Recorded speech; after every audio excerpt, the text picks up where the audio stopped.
မျိုးသားဟာမိုးကြိုးပစ်ချလိုက်တယ်လို့မျိုးဒေါသတကြီးပြေးဝင်လာပါတယ်သူ့ဇနီးဖောက်ပြန်နေတာကိုလက်ပူးလက်ကျက်မီးတော့မယ်လို့ယုံကြည်နေတာကို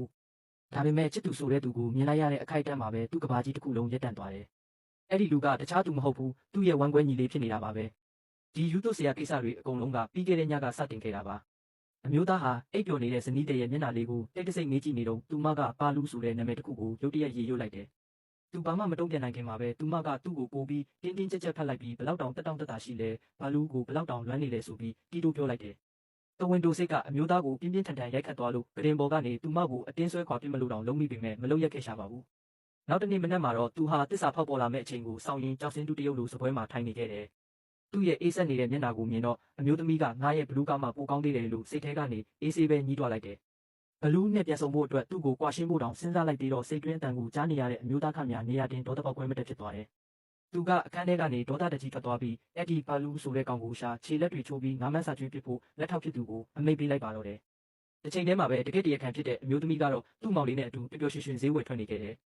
အဲ့ဒီမှာအမျိုးသားရဲ့ဝမ်းကွဲညီကိုအကျွေးတောင်းတဲ့လူမိုက်တွေဝိုင်းထားတာကိုတွားတွေ့တယ်အဲ့ဒီလူမိုက်တွေကတစ်ချိန်ကသူ့မောင်လေးကိုပြန်ပေးဆွဲခဲ့တဲ့ကောင်တွေပါပဲခိုင်းကောင်းဆောင်ကဒီနေ့ငွေ9တန်းမဆက်ရင်ဝမ်းကွဲညီရဲ့တရားမဝင်တာအဖြစ်ကိုဖွင့်ချပြစ်မယ်လို့ချိန်ချောက်နေတယ်လူမိုက်က message ပို့ကလုတ်ကိုနှိမ့်မဲ့ဆဲဆဲလေးမှာပဲအမျိုးသမီးစီကနေဖုန်းပေါက်ကွဲသွားနိုင်တယ်နော်ဆိုတဲ့ပြင်းပြင်းတွေသတိပေးတန်ထွက်လာတယ်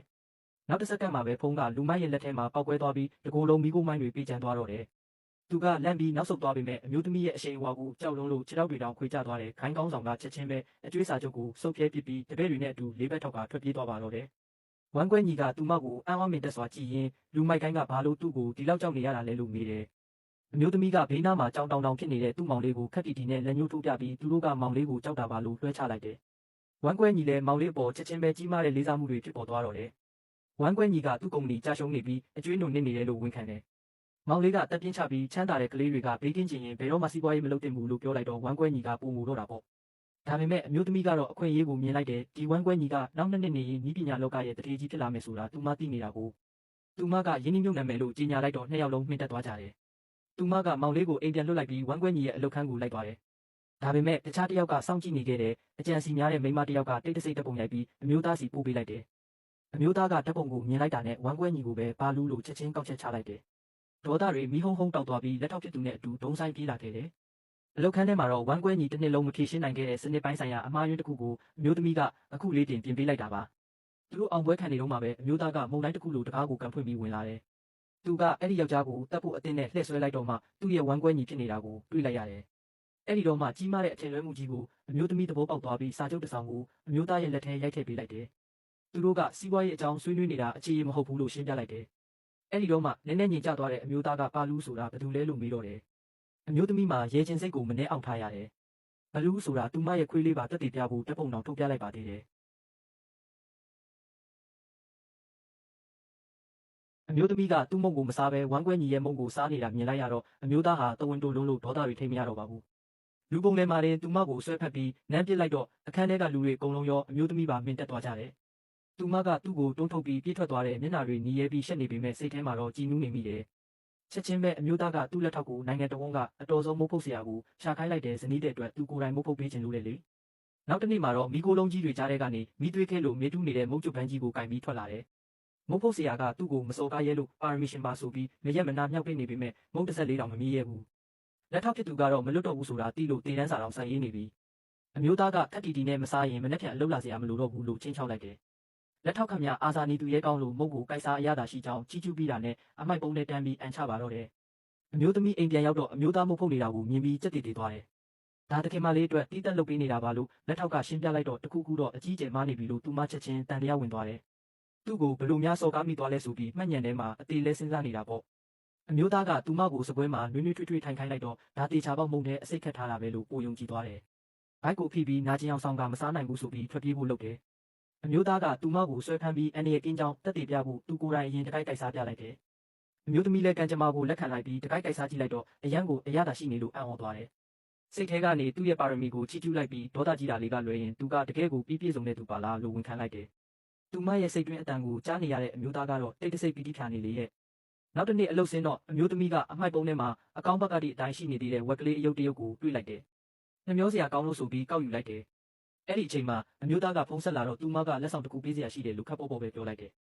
အမျိုးသားရဲ့မျက်နှာလေးချက်ချင်းလင်းလက်သွားပြီးသူမအတွက်လည်းလက်ဆောင်တစ်ခုပြင်ဆင်ထားဖို့လက်ထောက်ကိုအမိန့်ပေးလိုက်တယ်။သူမအိမ်ပြန်ရောက်တော့အမျိုးသားကကလေးလေးတစ်ယောက်လိုလက်ကိုအားတက်တေရောဆန်တန်းပြီးစောင့်နေတယ်သူမကဝက်ကလေးအယုတ်ကိုပေးလိုက်တယ်။အမျိုးသားကအတင်းပြုံးပြလိုက်ပေမဲ့သူမရဲ့စိတ်တွင်းအတန်ကသူ့ကိုချက်ချင်းရိုက်ချိုးလိုက်ပြန်တယ်။ဒါအမိုက်ပုံးတွေကကောက်လာတာလို့သူသိမှမဟုတ်ပါဘူးလေဆိုတဲ့အတွေ့ကိုကြားလိုက်ရတော့သူ့ပြုံးတွေချက်ချင်းပျောက်ကွယ်သွားတယ်။အမိုက်ပုံးတွေကတကယ်ကောက်လာတာလားလို့သူကမေးလိုက်တယ်။အပြစ်ရှိတယ်လို့ခံစားသွားရတဲ့အမျိုးသမီးကအယုတ်ကိုပြန်လူယူပြီးလက်ထောက်စီပစ်ပေးလိုက်တယ်ပြီးတော့မာနတခွဲသားနဲ့မလိုချင်တဲ့နေပေါ်လို့ပြောလိုက်တယ်။အမျိုးသားကချက်ချင်းပြန်လူယူလိုက်ပြီးအမိုက်ပုံးတွေကဖြစ်ဖြစ်သူကိုယ်တိုင်ရွေးချယ်ပေးထားတာမို့အတိတ်ပဲရှိပါတယ်ဆိုပြီးသူ့ကိုယ်သူပြန်နှစ်သိမ့်နေရတယ်။အဲ့ဒီအချိန်မှာလက်ထောက်ကတကယ်လက်ဆောင်အစ်စ်ကိုယူလာပေးတယ်။အဲ့ဒါကတော့သူမရဲ့တပ်ပုံတွေကခွေးလေးနဲ့တပုံစံနဲ့တူတဲ့ခွေးပေါက်လေးပါပဲ။အမျိုးသမီးရဲ့မျက်နှာလေးလေးလက်သွားပြီးဝမ်းသာအားရဖတ်ထားလိုက်တယ်။လက်တာဆောင်ပေါ်ကနေအိမ်တော်ထင်းကြီးကဒီမြင်ကွင်းကိုကြည့်ပြီးအိမ်တော်ထဲမှာရှာရှာပါပါနှွေးထွေးမှုလေးရလာလို့စိတ်အေးသွားရှာတယ်။ဒါပေမဲ့တခြားတနေရာမှာတော့အန်ရယ်တွေကြားရောက်လာတော့မဲ့အရေးအယောင်တွေရှိနေတယ်။အမျိုးသားရဲ့စီးပွားရေးတိုင်ဘက်ကသူမကိုလိုက်ရှာနေသေးပါပဲ။အခုတော့အကြံစီများတဲ့ဟိုမိန်းမကအမျိုးသမီးကိုပညာပေးဖို့အဲ့ဒီတိုင်ဘက်စီကိုတွားရောက်ပူးပေါင်းလိုက်ပါတော့တယ်။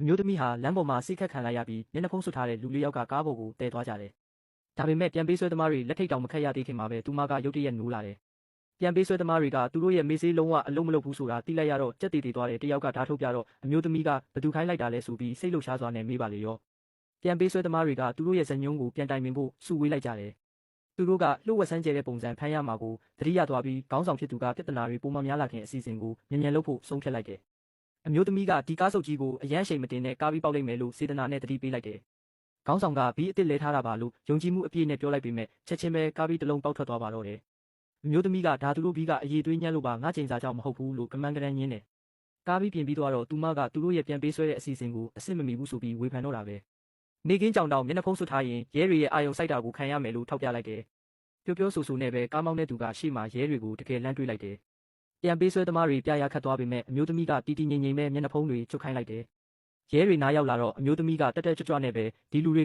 ကသူမရဲ့ဝမ်းကွဲမောင်နှမတွေပါစခန်းချခီးထွက်လာကြတာပါလို့လိန်ပြောလိုက်တယ်။ရဲတွေကယုံသွားပြီးကားကိုဖျက်သွားခွင့်ပြုလိုက်လို့ပြန်ပေးဆွဲသမားတွေလည်းတပြင်းချနိုင်သွားတယ်။အမျိုးသမီးကအပျော်စားထွက်လာတဲ့အတိုင်းသူတို့ကိုနေကြစေးတွေလိုက်ဝေကျွေးတယ်။အဲ့ဒီတော့မှပဲသူမလက်ကလက်ထိတ်တွေပြုတ်နေတာကိုသူတို့သတိထားမိသွားကြတယ်။သူမကရဲတွေတန်တရားမဝင်အောင်ချုပ်ထားလိုက်တာပါဆိုပြီးကျမ်းပြင်ပေါ်ကနေခပ်ပေါ်ပေါ်ပဲကောက်ပြလိုက်တယ်။ပြန်ပေးဆွဲသမားတွေကလူမခေါ်လာမိပြီဆိုတာသိလိုက်ရပြီးကြောက်လန့်တကြားအချင်းချင်းကြည့်လိုက်ကြတယ်။အဲ့ဒီနောက်အမျိုးသမီးကသူတို့စီကဘလိုနီးနဲ့ခိုးယူထားမှမသိတဲ့ဓာတ်တလက်ကိုဆွဲထုတ်ပြီးနောက်ွယ်ကခိုင်းစေတဲ့သူစီပို့ပေးဖို့အမိန့်ပေးလိုက်ပါတော့တယ်။တစ်ချိန်တည်းမှာပဲအမျိုးသားကသူမပြန်ပေးဆွဲခံရမှန်းသိသွားပြီးအထိတ်တလန့်နဲ့သူ့ရဲ့ထိတ်တန်းတက်တော်ဆောင်တွေကိုချက်ချင်းစူးစီးလိုက်တယ်။အုံအောင်ရစခန်းမှာတော့အကြံစီများတဲ့ဟိုမိန်းမကအမျိုးသမီးကိုနှိပ်စက်ခံရတော့မယ်ဆိုတဲ့မျှော်လင့်ချက်နဲ့ရောက်လာတယ်။ဒါပေမဲ့တကယ်တမ်းတွေးလိုက်ရတာကအမျိုးသမီးဟာအသားပြုတ်ဟင်းအိုးပူပူကိုအရသာခံစားရင်းပြန်ပေးဆွဲသမားတွေကသူမရဲ့ပခုံးကိုနှိမ့်နေပေးနေတဲ့မြင်ကွင်းပါပဲ။အမျိုးသမီးကဟိုမိန်းမကိုနောက်ကျမှရောက်လာတဲ့လူတောင်အပြစ်တင်လိုက်သေးတယ်။ဒေါသထွက်သွားတဲ့ဟိုမိန်းမကပြန်ပေးဆွဲကောင်းဆောင်ကိုပါရိုက်ပြီးအမျိုးသားကိုလက်လွတ်ဖို့တောင်းဆိုတယ်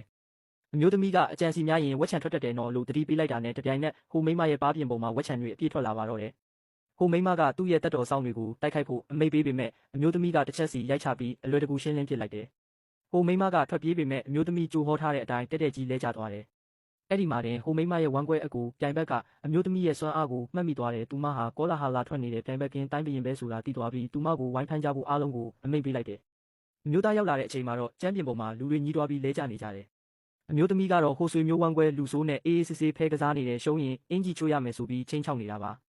အမျိုးသားကဒေါသတကြီးနဲ့သူမနာမည်ကိုအော်ခေါ်လိုက်တော့သူမရဲ့နုနယ်တဲ့ဇနီးတဲ့ဟန်ဆောင်မှုကြီးပျက်စီးလို့မယ်ဆိုတာသိလိုက်ရပြီးမျက်လုံးမှာမျက်ရည်တူတွေကမန်းကတန်းတုံလိမ့်လိုက်တယ်။ဒါပေမဲ့ဟိုဝမ်းကွဲလူဆိုးကသူမကိုအရင်ဆုံးလှမ်းဆွဲလိုက်တယ်။အမျိုးသားရဲ့အေးဆက်တဲ့အကြည့်ကြောင့်အဲ့ဒီလူချက်ချင်းပါဆက်ပိတ်သွားတယ်။ဝမ်းကွဲလူဆိုးကသူဘယ်တော့မှအမျိုးသမီးကိုအနိုင်မကျင့်ခဲ့ပါဘူး။သူမကသာလူတိုင်းကိုရိုက်နှက်ခဲ့တာပါလို့ငိုယိုပြီးပြောတယ်။လက်ထောက်ဖြစ်သူကတော့သူတို့ရဲ့တခင်မလေးဟာရင်ကောင်လေးတစ်ကောင်ကိုတော့မတက်ရက်လောက်အောင်နုနယ်ပါတယ်ဆိုပြီးအသေးလဲကာကွယ်ပေးတယ်။ဟိုဝမ်းကွဲလူဆိုးကများသူ့ကိုယ်သူကာကွယ်ဖို့စူးစမ်းရင်းခွေချသွားရှာတယ်။အမျိုးသားကအဲ့ဒီလူကိုရဲစခန်းပို့ဖို့အမိန့်ပေးလိုက်ပြီးသူ့မိသားစုနဲ့ပူးပေါင်းလှုပ်ဆောင်မှုအားလုံးကိုဖျက်တောက်လိုက်တယ်။အမျိုးသမီးကဒီကမောက်ကမအခြေအနေကြီးကိုသဘောကျနေတော့မှပဲအမျိုးသားကသူမကိုအန်ရယ်လဲကြားရောက်စေခဲ့တဲ့အတွက်သူ့ကိုယ်သူရုတ်တရက်အပြစ်တင်လာတယ်။အမျိုးသမီးရဲ့ရင်ထဲမှာရှာရှာပပပြစ်ရှိစိတ်လေးဝင်လာပြီးအားလုံးကိုဝန်ခံဖို့ပြင်လိုက်တယ်။ဒါပေမဲ့အမျိုးသားကသူမထက်အရင်စကားဆက်လိုက်တယ်။သူမရဲ့လျှို့ဝှက်စွမ်းအားတွေကိုသူသိနေပြီးသားပါတဲ့